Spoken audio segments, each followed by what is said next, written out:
How to cancel Grab Express booking. Hello everyone. In this video, I will show you how to cancel a Grab Express booking. First, go to the account located at the bottom right corner. Scroll down and tap on Help Center. Now search for Cancel Grab Express.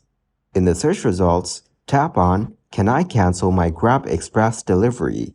From here, you can learn how to cancel your Grab Express booking.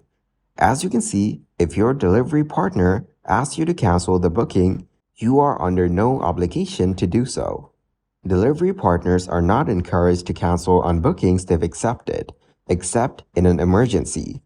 If you canceled and selected driver asked to cancel, we have your feedback and will use it to investigate and maintain high delivery partner quality standards.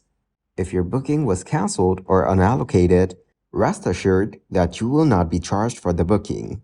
Thank you guys for watching this video. Hope you got some value.